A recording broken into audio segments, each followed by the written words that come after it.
With the Indianapolis Colts still needing help in the secondary, the Colts may look to Iowa cornerback Cooper DeJean to fill that void.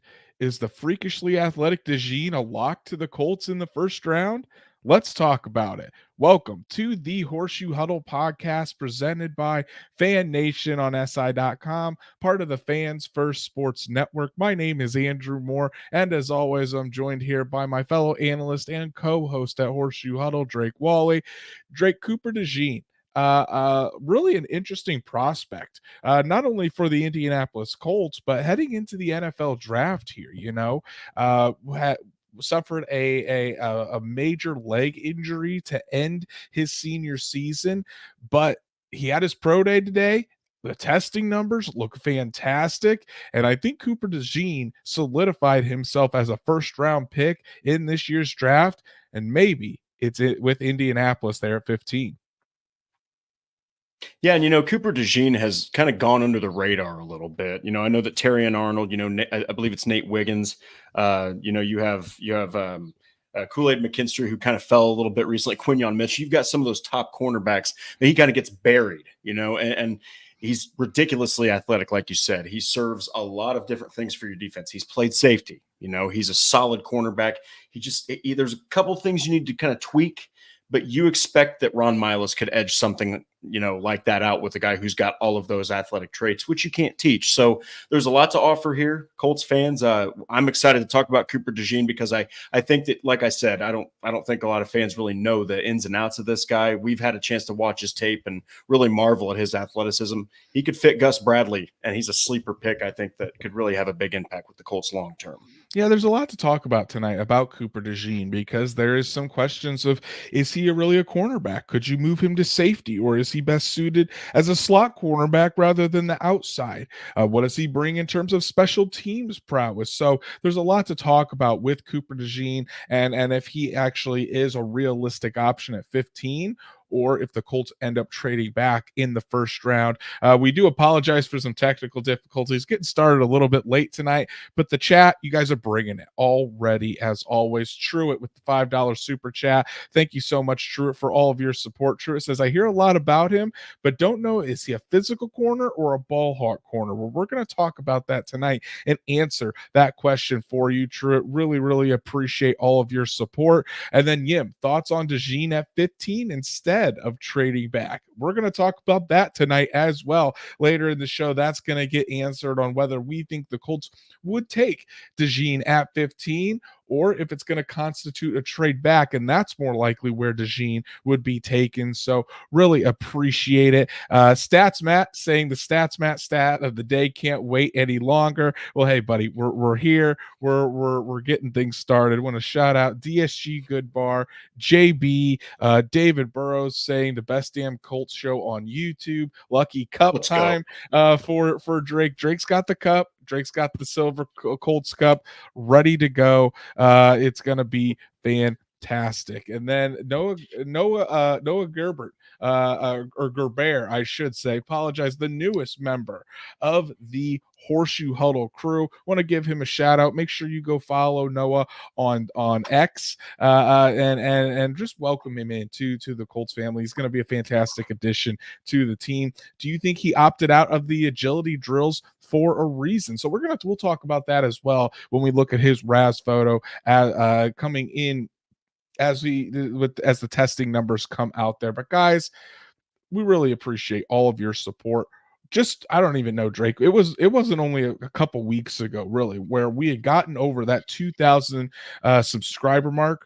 We're already past 2,100 subscribers now. So you guys have been absolutely killing it. Fantastic fans. Please go follow us on all of our socials, like Horseshoe Huddle on Facebook, follow at Colts on FN on X, and subscribe to the Horseshoe Huddle YouTube channel. Hit that bell so you know when Drake and I go live every Monday and Thursday night, and for special breaking news episodes so you never miss us. And then if you can't catch us on YouTube, no worries. Apple, Spotify, Google, wherever you listen to podcasts, we're on there as well. So make sure to subscribe. Give us a 5-star review so we can reach other Colts fans just like you. So, Drake, without further ado, it's Cooper DeJean time. So we've seen a lot of people talking about Cooper DeJean and saying he's the perfect fit for the Colts. He's exactly what Chris Ballard looks for. He'd be a perfect fit in Gus Bradley's scheme.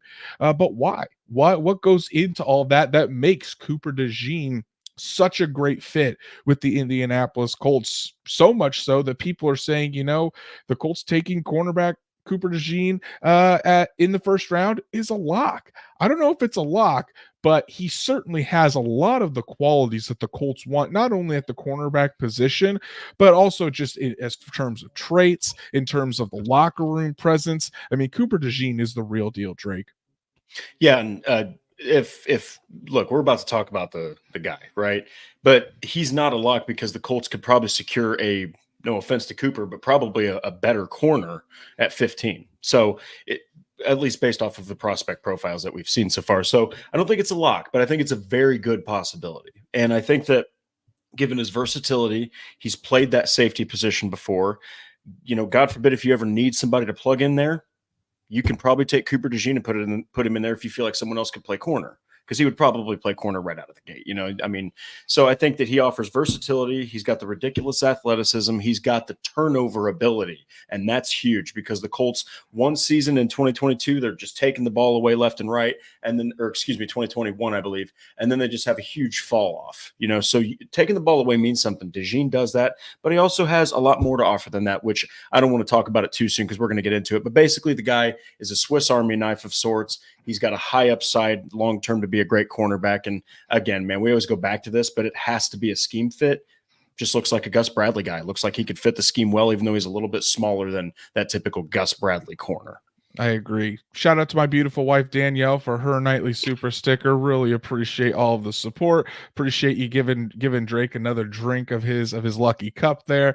Really appreciate you. Yeah, exactly. Probably we working with a mule tonight, or we working with something a little different? Oh, different. I only did that once because I was out, dude. All mule all day. That's what I figured. Thank you so much for all of your support. But Drake, honestly, when you talk about Cooper DeJean, people say he's a freak athlete, but I don't think they realize how athletic this kid is. So much so, guys, he's got the highest RAS out of any cornerback in this class. So I'm going to bring it up, Drake. Let's take a look. Now it is marked as unofficial because he doesn't, his numbers didn't come off or this was as a free safety, I should say. So we'll talk about the free safety first, but then I want to show you guys what he is as a cornerback. So because I know some people have said he looks better at safety, but if you look here, the height, 6'1.5", 203 pounds, 16 on the bench press.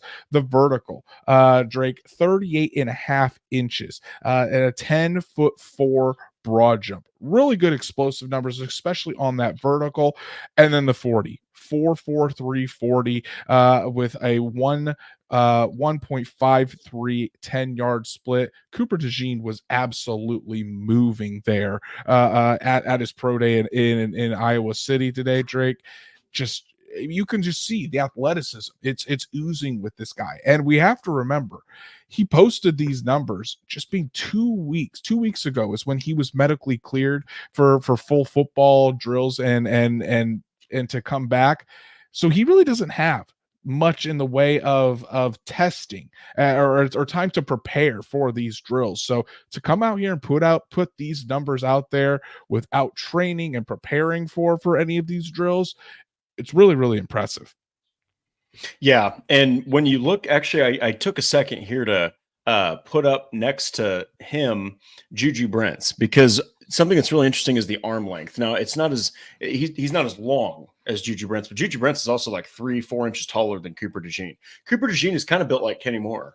He kind of has some long arms for a shorter guy, but he's incredibly explosive, and he's just a unit. I mean, I know that the height, the weight, the bench, those are yellow and they're good. But man, when you look at the testing numbers, the speed, the way that he moves, that is something to behold. And I think that strength coaches, the Colts, would probably put a high emphasis on that. They would just, hey, maybe get a little bit stronger, a little bit bigger, but man, everything's there. Everything's there that you want. And I get why people kind of put a safety label on him. One, he's played it, right? But Mhm. two, he's kind of built like one. You know what I mean? Like he's kind of built like Nick Cross. He's kind of built like he's got a more compact frame, but man, the guy is quick and fast enough to play cornerback, and he's good enough with his hands, good enough with his hips. I think that's a fit right there for the Colts. Is it the highest level one? Maybe not, but it's still a good one, I think. Yeah, and when you look, that arm length is a little bit shorter than what the Colts typically go with. Yeah. Just over 31-inch arms. I think his wingspan was around 78, which I think is fine. It's obviously not elite, but it's not like he has under. You wouldn't want it to be any lower than 31 inches, 31-inch arms. So definitely something to keep in mind, though, as we talk about DeJean as a prospect. So that's what his RAS is as a free safety, because I know some people wanted to say that he fits better as safety. It's an unofficial 9.67. Well, guys, here it is as a cornerback. You know, you look at the size grade. The size grade, it actually goes up at the cornerback position, and that's the big thing. A 9.89 unofficial RAS score, or RAS, I should say, for Cooper DeJean, puts him just outside the top 1% of cornerbacks tested since 1987, which is as far back as the RAS system goes. I think our buddy Kentley Platt at MathBomb, who is the developer of the RAS system, he tweeted it out today. This ranked DeJean 28th out of 2,469 cornerbacks from 1987 to 2004. Incredible testing numbers, Drake. And we have to remember, these guys that are preparing for the draft, they once the season is done, they spend a majority, or at least a few months, working on these drills to perfect it, make sure they get the best 40 time, to make sure they get the highest vertical and the longest broad jump that they can. DeJean had 2 weeks. He had 2 weeks since he was cleared to start doing these things and to post these numbers, which makes him one of the most athletic cornerback prospects ever. And in terms of this year's class, the most athletic prospect in terms of RAS and the testing numbers. It's really a sight to see. Yeah, and you also have to think about the fact that he's done this overcoming injury, and the fact that he's put out these kind of numbers. And I love the comparison here, how you did a one over the other. And when you look at it after, it's all said and done, I mean, you got a lot of green there, and we all know Chris Ballard loves his athletes. Well, you're talking about one of the most athletically gifted cornerbacks ever, at least tested. And so that really means something. It'd be very intriguing to see who like the cornerbacks ahead of him were, because there's not many. There's only like 27. I think you said he's 28th all time. Correct. That's insane. That's absolutely bonkers to hear that. And you have an opportunity to potentially, get this guy. It's intriguing. I can definitely see why there's been people that are like, he's a lock, because he fits what the Colts are trying to do defensively, really. Exactly. He really does. And the CFO, I'm not going to put his most recent comment because he's being a menace again. But Patrick is coming in here saying, take Cooper and also draft Cam Hart. Try Cooper at cornerback, but you have the option of moving him to safety with a stud like Hart, able to step in for cornerback depth. Not a bad idea. Not a bad idea at the for the secondary, if you're planning for the future. Because I mean, I really like Cooper DeJean. I absolutely love Cam Hart on day 2. So if that ended up being the case, I mean, I think the Colts would be in a pretty good spot as far as adding more young talent to the secondary. And of course, before we get into Cooper DeJean's stats throughout his career, it's the Stats Matt stat of the day. So Stats Matt says for stat 1, over the 2022 and 2023 seasons, he gave up 57 catches on 118 targets, which is only a 48% completion percentage, 616 passing yards, only 194 passing yards allowed in 2023 in 10 games. So really, you average that out, he's only allowing 19 yards in coverage per game. 2 touchdowns, both were in 2023 2022, did not allow a single touchdown in coverage last season, had 7 interceptions in his career, 13 pass deflections in 833 coverage snaps. So more interceptions for touchdowns than touchdowns allowed. So he had 3 interceptions returned for touchdowns, only allowed 2 touchdowns in coverage in his entire career there at Iowa. Those are impressive numbers, Drake. Yeah, and it's just efficient, and it shows that the guy can put his athletic ability with the nuances and the skill sets that he needs to be able to put up those kind of numbers. And I mean, that's going to jump right off the page. That kind of stuff right there. Also, very, very nice dig up there, Stats Matt. That's exactly why we started doing this segment, and it's just perfect. But yeah, that right there really shows you the in-depth kind of performance that Cooper DeJean put on in college. And the guy's a stud. He really is. I know the injuries are a concern, but man, when he's healthy, he is a stud. And that's your Stats Matt stat of the day. So looking directly at 2023, 41 tackles, 2 tackles for loss, 2 interceptions, 5 passes defended, 1 punt return for a touchdown in those 10 games, was a consensus first team All-American in 2023, first team All Big Ten, and then the Jim Thorpe Award finalists. And the Jim Thorpe Award is for the best defensive back in all of college football. And then we had it up there with Stats Matt stat, but I'll just run through it again. 120 tackles, 5 tackles for loss, 7 interceptions, 13 passes defended, 4 touchdowns, 3 interception returns for a touchdown, 1 punt return for a touchdown in 30 games. And Drake, I like that you brought up, the injury and people potentially forgetting about Cooper DeJean, because when you see these guys that are testing or having really good pre-draft process, some of the other guys can be a little bit forgotten until you turn on the tape and until you really see what these guys were all about. And Cooper DeJean in the Big Ten, Iowa's defense was really the reason Iowa won games. It certainly wasn't their offense. Their offense had a really hard time scoring points. In fact, I think I saw that Caitlin Clark scored more points for this season than Iowa has scored in it was either this season total or I think it was in the 4 years, in the past 4 seasons. So yeah, when you're talking about Iowa's offense, not very good. They really had to rely on that defense, and the core of that defense started with Cooper DeJean.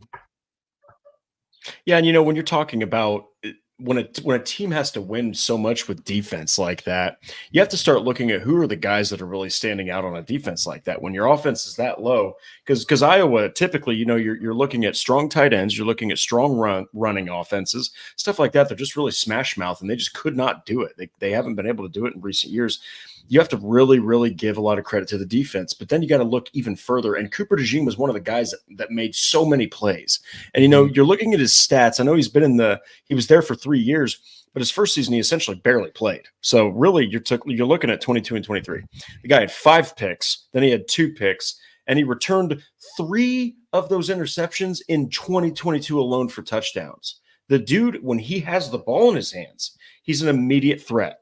Okay. He even did it in special teams. So you're talking about a guy who maybe at times won the damn game for Iowa. I mean, he was the best player on defense probably without even anyone coming close. So it means something when you got to look at everything when you're drafting a guy like this. How much did he have to account for the team's success? I'd say a lot, Andrew. And when you have to do it from the defensive side, it's really, really hard. It's really hard to win games. So give him a lot of credit. He played his ass off.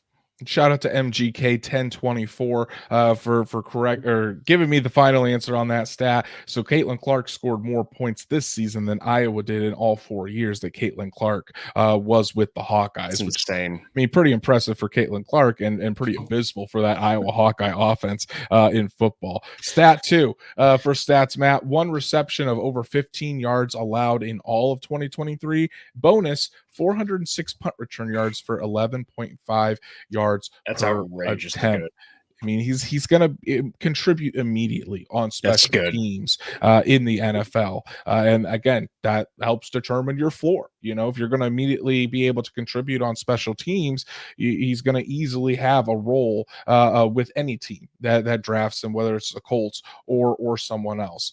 When we talk about the Colts' interest in DeJean, it's a little bit different. because he hasn't really taken too many visits. He just had his pro day, so I'm sure a lot of teams met with him today in Iowa City. I know the Colts sent people as far as who those people are, I'm not sure, but I know the Colts did send people to Iowa City to watch Cooper DeJean today and speak with him. They also met with him at the NFL Combine. So again, not a lot of widely known interest per se, but again, we talked about this with Quinyon Mitchell on Monday. That doesn't necessarily mean that Cooper DeJean isn't high up on the Colts draft board, because when you look at the tape, you look at everything that he is as a person and as a player, I mean, it's an obvious fit. So he's likely at the top, and who knows, maybe the Colts don't want to show that they have a lot of interest in DeJean, or they don't have a lot of interest in Quinyon Mitchell, so that way you're not expecting the Colts to be high on those guys and potentially in on those guys at 15. Yeah, and one of the things that's really intriguing is we got to go back to the injury thing, because I know that really is a reservation with a lot of people. You also got to think that the Colts, they have shown that injuries don't deter them. If they really think that a player has a fit on their team, they will continue to take chances if they think the potential is there. Look no further than Tyquan Lewis. Okay, the ultimate awful injury history you can possibly imagine on his right and left patellar tendon. He sure as hell had a great season last year. I mean, Indianapolis they're not going to shy away from getting a guy like that. Dio Dengbo, another example. They selected him. He had a career high in sacks last year. They're going to overlook that as long as they feel like the player can overcome those injuries, a la Shaq Leonard. He couldn't. So they felt like he wasn't a long-term solution. Okay. So I think that I think if they feel like Cooper DeJean is the guy that they want, and they feel like if there's the perfect situation, given what Gus Bradley could potentially do with him, Ron Milas, one of the most seasoned defensive backs coaches in the NFL, can do with this guy, they're probably going to take a chance on him, Andrew, and they'll pick him the soonest that they think that someone else will get him. I would agree there, and I think that's why you it can be used as when you're talking about the interest and what you've seen out of these teams, as far as who they're sending to pro days and everything. It can mean a lot. I'm not saying it doesn't mean a lot, because certainly the Colts, like with Xavier Worthy, they've done a lot of work on Xavier Worthy, and they've shown a big contingent to at all things where Xavier Worthy is, bringing him in for a 30 visit even. But you also have to remember, the Colts really didn't speak much with Quentin Nelson before they took him. Didn't really talk much with Kwity Paye before he was taken, so it doesn't necessarily mean just because Chris Ballard wasn't at the pro day that the Colts aren't going to take this guy. So it's kind of more on a case-by-case basis, and I don't know if it will come out who was at the pro day for Cooper DeJean. If it was Morocco Brown, I'd certainly pay attention. But overall, I think the Colts are comfortable with where they're at in the evaluation of DeJean. But Drake, let's get into the strengths here. So I tried to watch I think I watched 4 or 5 games of DeJean to really get a good grasp of his game, what he's good at, what he's not. So this is what really stood out to me in those games. And I was sure to watch the game against Ohio State, because DeJean a lot of the time was matched up on Marvin Harrison Jr. So that's what I try to a little peek behind the curtain in my film analysis, not just any game, but I want to see him go up against higher level competition just to see how they did. So obviously, we talked about it with the Raz, freak athlete. Cooper DeJean is a freak athlete. It shows up on the tape, whether he is as a cornerback or whether it's as a punt return. He has that explosiveness. You can really see him take off, and there's no real athletic limitations that Cooper DeJean has. And it really shows up on the film. Excels in off coverage. Almost all the snaps that I saw Cooper DeJean play was an off coverage. Now, was that something that Iowa did to protect him, or was that just Iowa's defensive scheme? I'm not sure. But that's where he obviously put up fantastic stats at Iowa. And most of the time when those stats happened and when those plays were made, he was in off coverage, 5-10 yards off the line of scrimmage. And while he will need to play closer to the line of scrimmage at times in the NFL, a lot of times with the Colts, they have their cornerbacks playing off coverage. So again, would be a really nice fit there. Has really good ability to mirror wide receivers when he is in man coverage. So he's not strictly just a zone guy. When a wide receiver does get up on him, he can usually stay with them and he can mirror them on their routes. Again, versatility. Outside cornerback, slot, safety, even as a punt returner, like I said, you can place him in so many different spots, and DeJean is going to produce for you. He spent most of his time at Iowa in that outside cornerback position, and I really think that's where he's going to be. That's where he's going to stay in the NFL. You could potentially move him to safety if you really wanted to, but I still think from watching the film and everything, I think he is going to be his best at outside cornerback. Very high football IQ, Drake. I mean, there were so many times where DeJean would come off his assignment because he saw the ball was reading that the ball was going to go a completely different direction, and he was able to make those plays. So many times he baited quarterbacks on those 7 interceptions. A lot of times he would bait the quarterback into those throws, and then he would just absolutely explode, cut off the route, hop in front of the football, and was able to take it to the house. Obviously, 3 interception returns, 4 touchdowns. That really stood out to me. And then as a punt returner, electric. We already talked about it. The punt return for a touchdown should have had more. I think a couple of those were called back. Average 11.5 yards per punt return in college. So this guy is going wherever this guy is on your football team, whether it is on defense or special teams, doesn't matter where he's put on defense either. Drake, simply put, he's going to produce for your football team. That's really what I saw all the way around. Is he's going to produce for whichever team takes him here at the end of the month.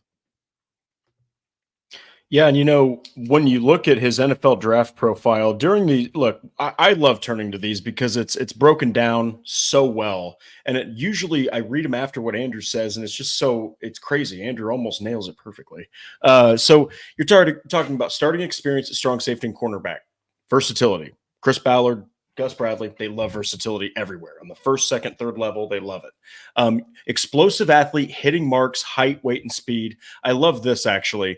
Let me see here. Oh, yeah. Charges hard and slams into pass catchers. That just means the dude is he's just a physical guy. No matter who he's running into, no matter who he's covering. I mean, you watch the tape. I love how you mentioned that a couple times he abandoned his own assignment because he knew where the ball was going. One of them's against, I think it was Iowa State. They're literally in the red zone. This dude throws a corner route. DeJean abandons his route and just takes the ball away. And when you look at the positioning of his teammate, he's behind the receiver. If DeJean doesn't do that, it could have been a catch. And I mean, it was just clutch play, can provide immediate help as a punt returner and gunner if called upon. What do the Colts love? Special teams. They love special teams. So there's some more intrigue. I think that I also think that the potential, this isn't something on here. I think the potential is super high. I think that as he develops as a professional and he plays around guys like Kenny Moore, guys like Juju Brents, if the Colts pick up another free agent, whatever, he's going to learn really well in this system. And kind of like you said, it just seems like a scheme fit. It seems like a guy who is going to play off the ball. Well, you're probably going to have him play off the ball because he did so well doing that at Iowa. Why change anything when he could just transition so smoothly into a defense where the cornerbacks like to play off the ball? So I think that the strengths really match what the Colts, again, are trying to do defensively. Scheme matters so much, and I think it matters a lot for cornerbacks as well. Yeah, I would agree. And stats, I think Stats Matt put it in the chat very, very well. And this is what I was about to say. DeJean is a cover 3 cornerback through and through. One of the best, if not the best, cover 3 cornerback in this draft class for sure. And I do see some people talking in the chat about Cooper DeJean being maybe throwing around the injury prone label. Not the case. The reason he missed was because he had a broken leg. It's not like he dealt with soft tissue injuries throughout the entirety of his career there at Iowa. I think this was his only major injury, and it was a broken leg. So I wouldn't say injury prone at all. I mean, you have 100% injury rate in football because it's football. So Cooper DeJean, not injury prone. I think we can nip that in the bud right away. But want to give a shout out to the CFO, Patrick. Thank you so much, CFO, for all of your support as always, brother. Really, really do appreciate it. And this is a really good question too.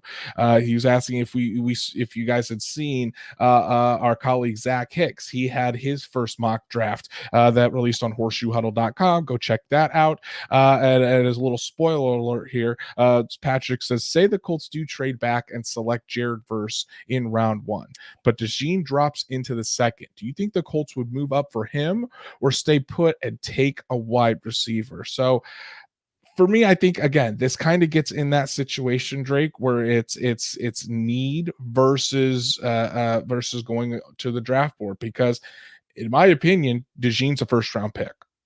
So if he falls to the second, and he starts to slide a little bit, where I don't think the Colts would necessarily want to mortgage a ton of picks to move up into the second and take Cooper DeJean, because especially if they had the opportunity to take him there at 20, which is what Zach had in his mock draft, Cooper DeJean's likely available there at 20. So do I think at that point would they trade up a bunch to get him? Probably not. A pick or two, or pick 2 or 3, maybe. At that point, for me, I would take DeJean because I think he's a first round talent. It obviously depends on what the other wide receivers are on the board. If it's Xavier Worthy, then you might, it's a more interesting conversation. But for me, if DeJean falls to the second, yeah, absolutely. I am all on board with the Colts taking Cooper DeJean in the second round. What do you think? Yeah, I mean, hey, look, if you can land a guy like Jared Verse, who is, look, and all right, fantastic prospect. I think he's got a wide range of abilities, especially if you don't think Kwity Paye's the guy. That'd be a really good first round pick. But if you can turn that around and get DeJean again, and I also agree with Andrew, if you're at 33, 34, 35, 36, Carolina, New England, Arizona, Washington, none of those guys have selected him. The Colts aren't going to get panicky. They're just going to sit there. They're going to be like, you know what? If he gets to Las Vegas, maybe we trade. Maybe we're like, let's not risk anything from here on out. But I think that you would absolutely get Cooper DeJean, because I think there's still enough talent at wide receiver for round 3 and on. But I also think you still really, if you go and get Verse, you're saying 2 things. You're saying, 1, we're probably not going to give Kwity Paye his 5th-year option, or we're telling him go earn it. Okay, you're definitely not giving him the 5th-year option if they take Verse. Yeah, so there you go. So, and 2, you still need a cornerback. So I like Andrew said, I think he's a late first round talent, maybe mid first round talent. I think that if you can get him in the second round, boy, oh boy, that is a hell of a steal. And you can still potentially get a guy like Malachi Corley in the 3rd. Appreciate the question, Patrick, as always. Fantastic. And really appreciate all of your support as always, dude. So let's go into the weaknesses here, Drake. And some of the weaknesses that I saw on DeJean.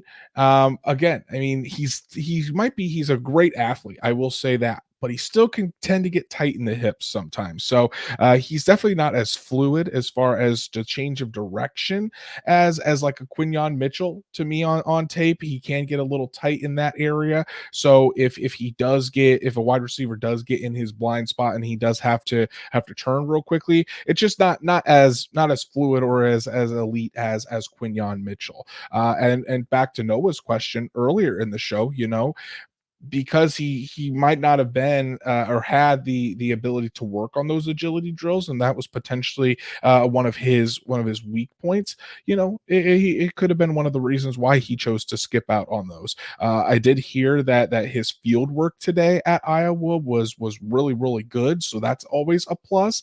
But just something that kind of stood out to me on film was tight hips. And something else that this is another reason why I think Cooper DeJean fits better at cornerback rather than safety. He just didn't seem like he was as aggressive as I thought he would be as far as defending the run. Is he a guy that will mix it up and go after a running back? Absolutely. But as far as like running downhill and really attacking a running back and the whole, didn't really see that. So as a cornerback, you can get away with it. As a safety, you really can't. That's something where Cooper DeJean would really have to change a lot of his playing style as far as defending the run. there were a lot of times that he got stuck on blocks as that outside cornerback and really just couldn't get off of them. So it's definitely an area that I think a lot of people say he excels against the run. I wouldn't go that far. I think he is serviceable against the run, but there's still a lot that he can work out to be a better run defender at the next level. Would like to see, again, more press coverage out of him, more closer to more reps closer to the line of scrimmage, where he's able to really get up close with those wide receivers, kind of see how he deals with press coverage.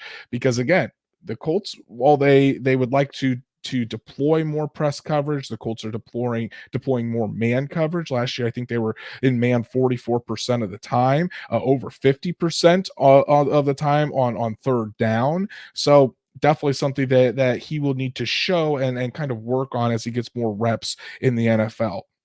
And lastly, he doesn't seem like he has great makeup speed. If a wide receiver gets a couple of steps on him, it's hard for him to recover. And again, because that's not necessarily a bad thing. We're still talking about a guy that runs a 4.43. Not many wide receivers are going to run away from Cooper DeJean. But if he does have a little mishap and gets a step or two behind, it's not like he immediately closes in like I've seen Quinyon Mitchell do on film. So, but overall, his weaknesses aren't damning by any means. They're just some things that probably is why it separates Quinyon Mitchell as probably, in my opinion, a tier above where Cooper DeJean is. So, but again, nothing that I would knock him down a round grade on.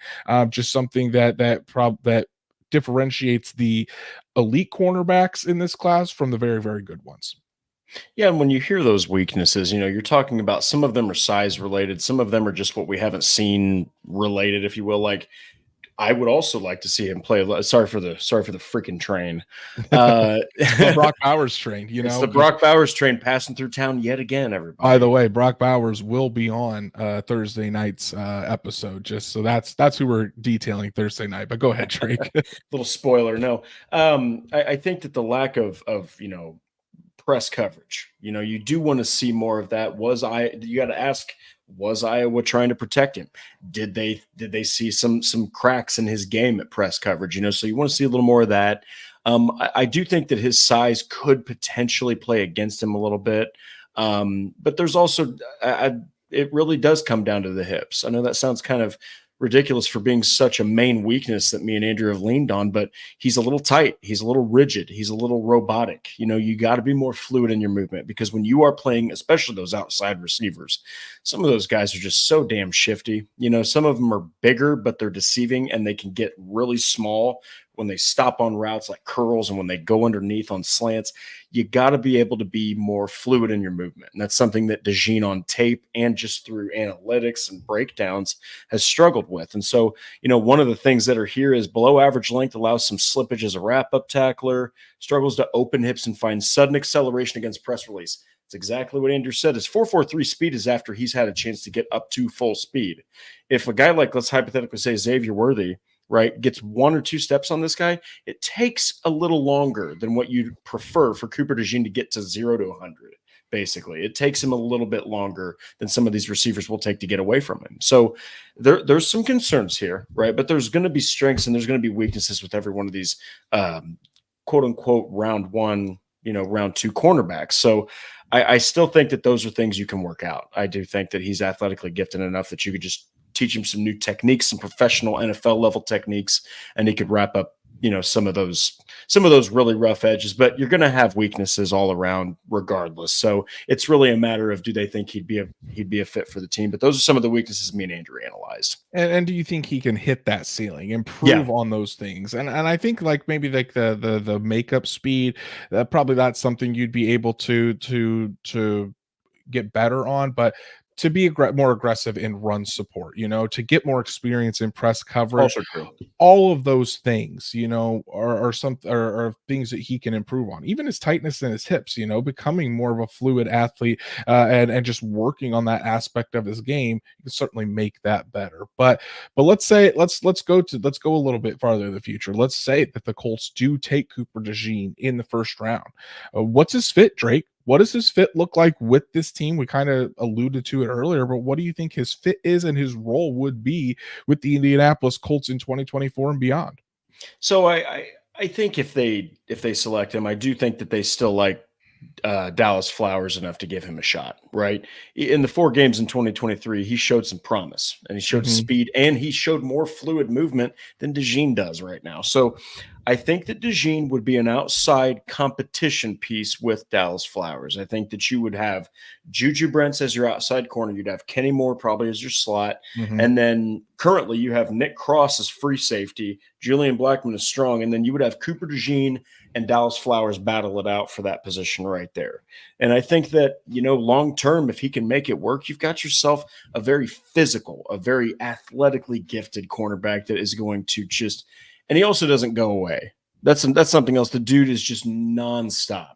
Okay, outside of the run, he does need to give more effort in the run defense, but outside of that, man, and if you can smooth that out, you've got a real type of dog on your defense that's just never going to go away. And you look at the tape, the dude is all over in pass coverage. So if you're even a step slower than him, he's going to give you a nightmare type of game. So I think that long term he could really work out. But right out of the gate, man, whether they pick him in the middle of the round or they trade back and pick him, he's going to compete with Dallas Flowers because I think the Colts owe it to Dallas Flowers to give him a shot, and I think he's also got the upside to potentially win that starting role. I think it would be a competition between not only DeJean and Flowers, but Jalen Jones. Jalen Also, Jones yeah, was in there. And played. He showed some flashes at the cornerback position. So I do think it would be an open competition, but you're getting a guy in DeJean that has great upside. He's a freak athlete, one of the best, as shown by his RAS, one of the most athletic cornerback prospects since Raz was implemented. So you're talking about a really athletic guy, very high football IQ. If I'm looking at the strengths, that's something that really stood out to me the most, was how he baited so many quarterbacks into throws, and how he was able to take the football away. He's coming in there I think he's a former team captain as well. He's going to be a really good presence in the locker room. He's grinds. He's a very, very hard worker. All of his coaches and all of his teammates from Iowa have echoed that. Cooper DeJean coming into the Indianapolis Colts. I mean, it's a move I definitely wouldn't hate. He comes in, and I think eventually he would be, whether it's the start of the season or whether it's later in the season. I'm not sure, but I do think that before the end of his rookie campaign, Cooper DeJean would be the other starting outside cornerback opposite of Juju Brents for the Indianapolis Colts. Not to mention what he can bring on special teams. I mean, immediately Cooper DeJean is your punt returner. Does he end up being your kick returner as well? But you immediately have an electric punt returner on your team. He's a much better punt returner than Josh Downs, who kind of took over that role towards the end of the year when Isaiah McKenzie was out. So DeJean takes over as that returner as well. And whether he is starting at cornerback right away or not, he's immediately going to make that impact because he is the punt returner, because he's going to have that active role on special teams. So again, do I think he has the ability to be a very, very good cornerback in the NFL? Absolutely, I do. And I think by the end of his rookie year, Drake, I think Cooper DeJean would be a starting cornerback for the Indianapolis Colts. And he brings another, as we get back to the other question, is he more a physical cornerback or a ball hawk cornerback? To me, he's more of a ball hawk. Those 7 turnovers, he's constantly looking for the football, looking to make plays on the football and take advantage of those opportunities. So that's something that you'd like to see. On the opposite side, Juju Brents is more the physical cornerback. You can have that ball hawking cornerback over on the left side, I guess it would be, with Cooper DeJean. So I really like the fit with the Indianapolis Colts, and I think he's going to make an impact from day one if the Colts ended up taking him in the first round.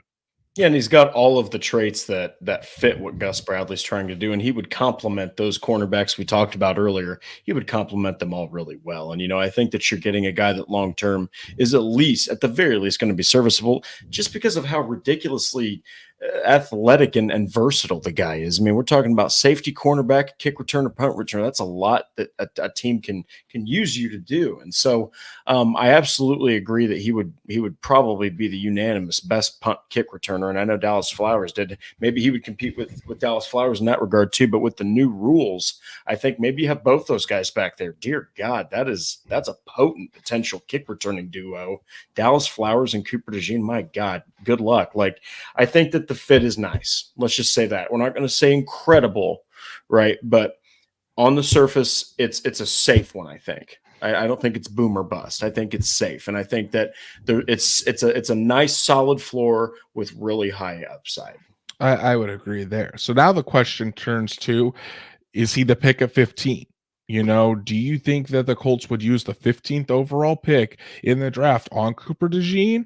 Or do you think a more realistic possibility is if the Colts trade back, and that's where Cooper DeJean would likely be targeted for the Indianapolis Colts? And I think I want to hear what you have to say first, but I definitely think there are layers to this. And I definitely think that the situation that at the time that it happens, I think that really matters. Yeah, I think if they take him at 15, it's because they feel like he's going to get taken very quickly after they don't take him, and the other top corners are off the board, or they just don't feel like those guys are successes. They think they're going to be busts. Then they'll take him at 15. I think more realistically, though, we actually had a Bleacher Report episode earlier where I believe, and correct me if I'm wrong, you had them trading back to 22 with Philadelphia and picking up Cooper. Correct. Yeah.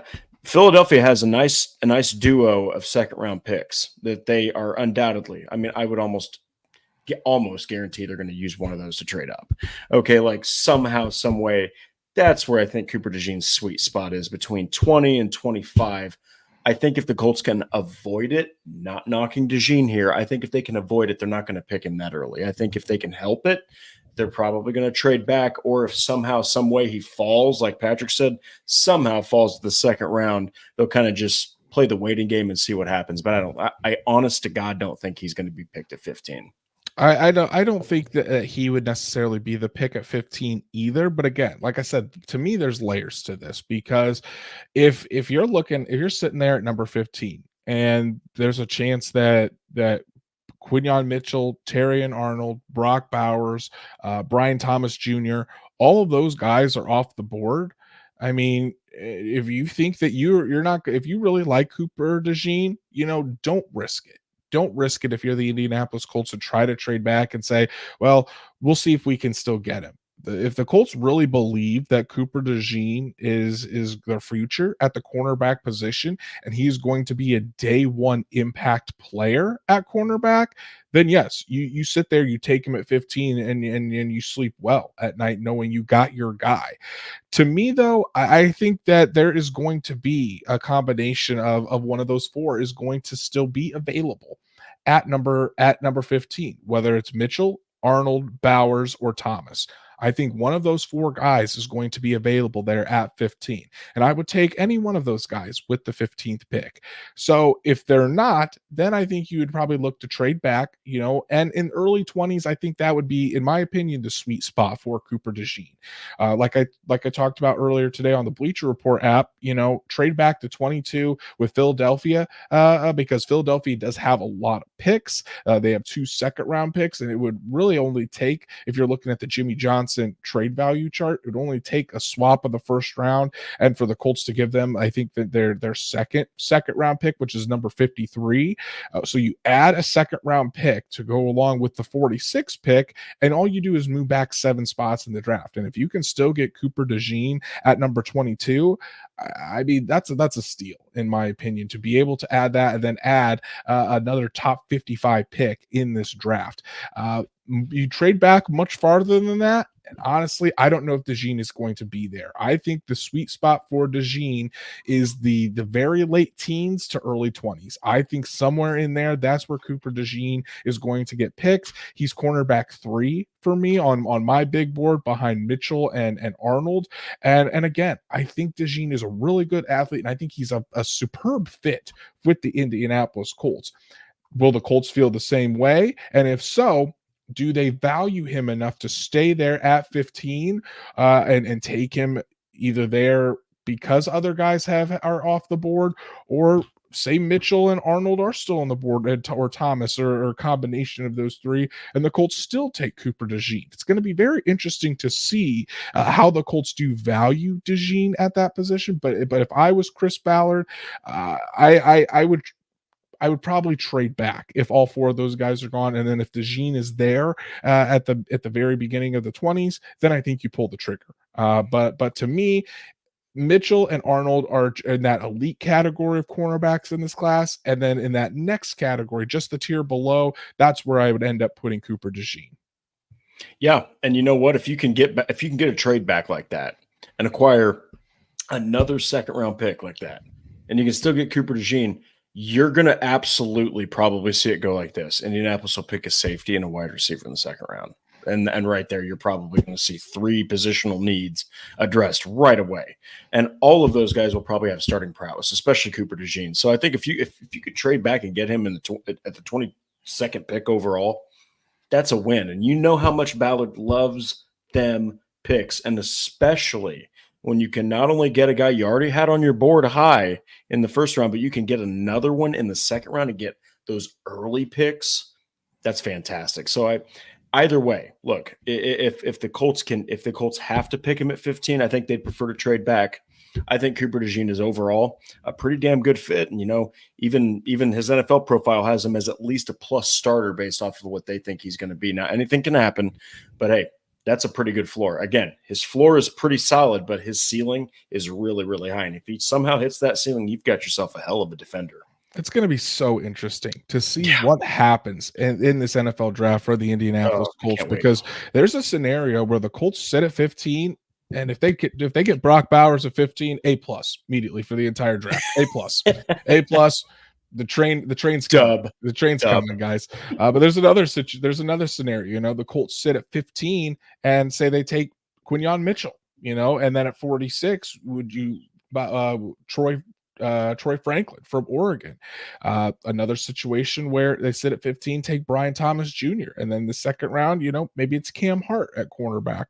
Or in this situation, what if they end up trading back with a team like Philadelphia? And the Colts grab Cooper DeJean at 22, add an extra second round pick. You could be looking at Franklin again in the second round, and then maybe you add a safety in Jaden Hicks, and you go cornerback, wide receiver, safety right off the bat there, and you're really addressing your three most pressing needs for this team right there after round 2. So it's going to be so interesting how everything plays out, and which combination of these players that we're all talking about end up on the Colts after the end of April. So guys, let us know what you think about Cooper DeJean. Make sure to leave a like and comment what you think about DeJean, his fit with the Colts. If you would take him at 15, if you would take him after a trade back, make sure you let us know in the comments. And to learn more about Cooper DeJean, guys, make sure you go get those pre-orders in for the Indy Draft Guide. Comes out this week. Zach and I put the finishing touches on the Indy Draft Guide this weekend, so it is ready to go. Make sure you get your order and use the link in the description and the code DRAFTMIS for $1 off your pre-order. Over 225 plus prospect write-ups, their fits with the Colts, special features in the Indy Draft Guide this season. Make sure you go get your pre-order your copy today, so that way it comes directly to your inbox on release day. We're really excited about the 2024 edition of the Indy Draft Guide. Think you guys are really, really going to enjoy it. So Drake, let's wrap up the episode with the latest Colts news and rumors. Colts actually made a coaching addition, which is something I wasn't expecting to see. But there's a report out there that the Colts are hiring Ole Miss offensive analyst Brent Stockholm as an off-the-field offensive assistant. So as far as what his role is going to be with the Indianapolis Colts, no clue. I saw some people, I think Zach was the one that speculated, that he could potentially be working a lot on the RPOs that the Colts might be running potentially. But hey, Shane Steichen continuing to get outside minds and bringing them in to really help form this offense around number 5, Anthony Richardson. Yeah, and it's interesting. So it's Charlie Partridge, and then you have this edition here. I really think that it's just surrounding Anthony Richardson with as many offensive minds as you possibly can, and a couple of them are from college, like these last two guys. So I love the fact that he's handpicking these guys. He's done his homework on them off the field, though. That's where it's kind of interesting. It's like I wonder if it's are you FaceTiming some of the offensive players when they're at home? Are you like keeping them up to speed? It's a very interesting role title. I've never heard that before. So we'll see what his role is, but it just really sounds like Shane Steichen's not leaving any stone unturned. He's absolutely making sure that this offense is hitting at a high level because they weren't very explosive really last season. So I think that you're also just seeing a morphing of the coaching staff to fit what they're trying to do defensively with Charlie Partridge and offensively with this addition. So, you know what? If Shane Steichen sees that it's a fit, then I don't really think that there's any reason to question him because so far, at least up to this point, what he's done has worked. So. Yeah, and like I said, it's still all about Anthony Richardson and making sure they're putting the pieces and the people in place for him to hit his ceiling. And guys, if you haven't, please, I want to give a shout out to Stephen Holder of ESPN. Fantastic article today about Anthony Richardson and his rehab. Stephen went down to Florida where Richardson is training, going through his rehab. So make sure if you have it, check that out. Gives an update of where Richardson is, kind of the fire that Anthony Richardson has for this season. It's a very well written piece. So definitely go check that out. And then finally, this last rumor kind of trickled in here at the end of the day, Drake. But there's a reporter from A to Z Sports that is reporting, and I think she covers the Georgia Bulldogs down there. But she is reporting that the Indianapolis Colts are working the phones and looking to trade up for Georgia tight end Brock Bowers. Now, do I take stock into this report from the Colts standpoint? No, unfortunately. Now, it could be that people on the Georgia side of things, that's what are feeding her that information. And with the Colts, if they do trade up to say number 9 with Chicago and Brock Bowers is still there, would I love to see Bowers in a Colts uniform? Absolutely. Would also love to see Romadonzi in a Colts uniform. But as of right now, the Colts aren't talking about any draft trade scenarios. I should clarify my words. They're not actively reaching out to teams about trading up into the first round. You guys have to remember this. They didn't trade up for their franchise quarterback last season. I don't see a trade happening. And those calls don't happen until the draft is taking place because there's no guarantee that wherever the Colts trade up, the Brock Bowers is going to be there. So it would have to be during the draft. You'd have to wait and see how the draft is playing out to make sure Bowers would even be available at that spot for the Colts in order to trade up and go get them. So in my opinion, Drake, I don't really take too much stock in this report. And I don't think that that the Colts are actively trying to trade up for Brock Bowers currently as of April 8th. Yeah, look, the Colts are just not a team that generally trades up. And like Andrew said, they didn't do it for their quarterback of the future. And you saw just the patience. They didn't do it at any point. I just don't think it's going to happen for a tight end. I think that if he's a couple spots ahead of him, maybe then they do it, but we'll have to see. I don't think that it's realistic. I think they're only going to pick Bowers if he falls to them. In my opinion, the only roadblock from Bowers becoming an Indianapolis Colt is Aaron Rodgers and the Jets there at 10. If That's they're fair. going all in on this season, and wanting to give Rodgers as many weapons as possible, they already signed their 2 starting tackles in free agency. Bowers at 10 to the Jets. If Bowers gets past the Jets at 10, boy, that train is coming loud and fast for Brock Bowers to come to Indianapolis. But that's our show for tonight, guys. Really appreciate everybody tuning in and to talk Cooper DeJean. Very interesting prospect.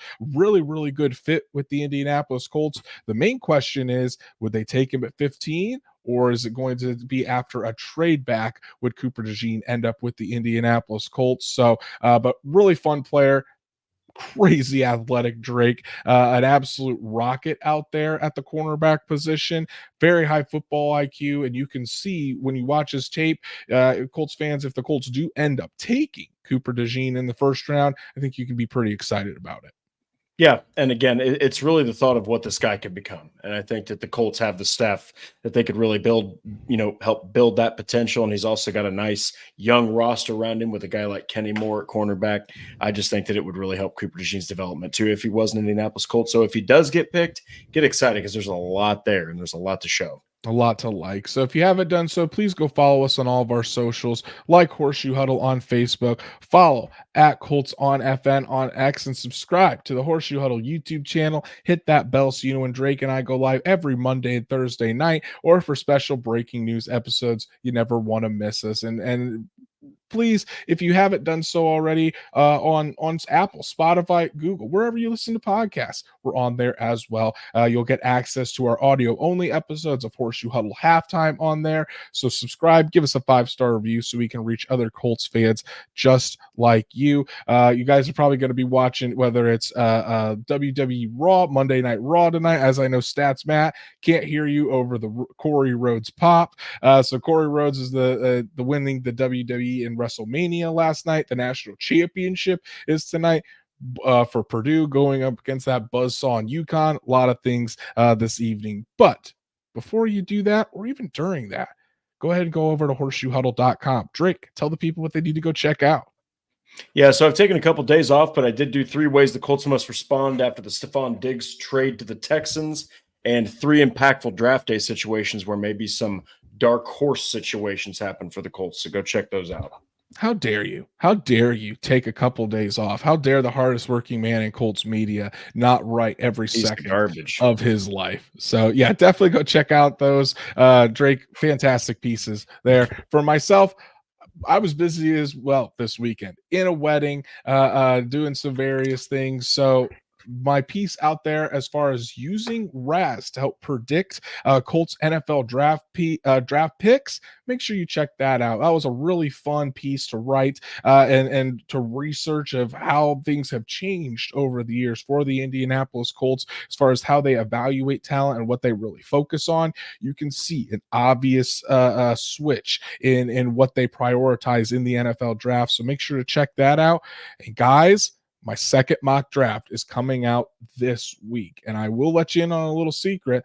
Pick at 15 right now, it's not Brock Bowers. So you're going to want to make sure you check that out this week when that drops on horseshoehuddle.com, as well as all the other fantastic writings from our colleagues. And shout out to Noah Gerber for joining the squad as well. Go follow Drake at DWalster Drake. You can follow me at Andrew Moore NFL, and we'll be back Thursday night to break down the train, Brock Bowers, with him having his pro day and his workout on Thursday. It's only appropriate that we talk about the all-world tight end out of Georgia. Does he end up with the Indianapolis Colts? I sure hope so, but we'll see and dive into his game with you all Thursday night. So everyone, enjoy your week. Enjoy the national championship game.